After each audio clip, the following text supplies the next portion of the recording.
लेकिन अब तक कब्जा नहीं हो पाया।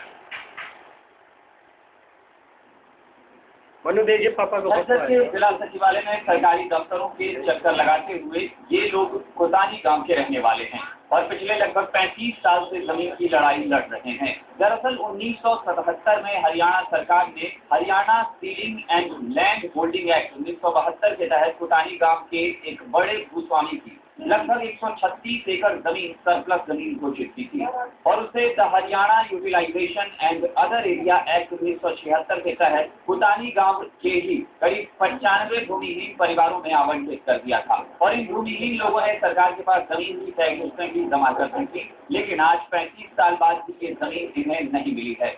जबकि लोअर कोर्ट से लेकर सुप्रीम कोर्ट तक में इनके हक में फैसला आ चुका है। जो बड़े भूस्वामी थे ना, उनमें एक राजेंद्र पाल बड़ा भूस्वामी था, इसलिए का घर साक्षी कनाल 7 मरला सरप्लस भूमि 95 परिवारों को और 30,77 को अलग कर दी थी और उसी समय उसने केस कर दिया था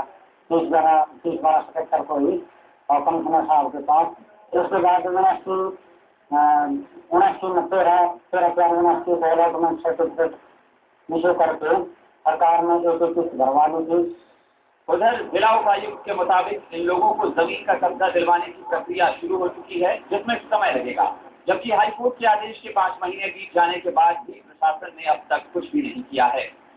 ऐसा है कि हम 34 साल से लड़ाई लड़ते आ रहे हैं, हमारे बुजुर्ग भी लड़ते लड़ते बूढ़े हो गए और हमें भी इतने हो गई। आज तक हमने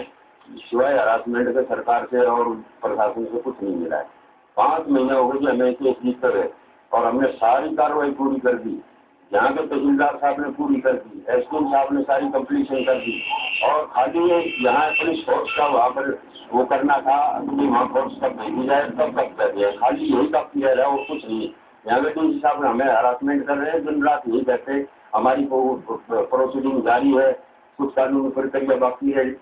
सरकार द्वारा आवंटित जमीन को पाने के लिए पिछले 35 सालों से अदालतों और सरकारी दफ्तरों में चक्कर लगाते लगाते कोतानी गांव के ये भूमिहीन ग्रामीण और ज्यादा गरीब और असहाय हो गए हैं और अब ये सोच रहे हैं कि काश सरकार ने ये जमीन ना दी होती तो कम से कम जो पूंजी इनके पास थी वो तो न गंवाते, लेकिन इन्हें अब पूंजी से ज्यादा अपनी जान का डर सता रहा है, क्योंकि दबंग भूस्वामी की ओर से लगातार उन्हें जान से मारने की धमकियां मिल रही हैं। टोटल टीवी के लिए गुड़गांव से कुमार अनिल की रिपोर्ट।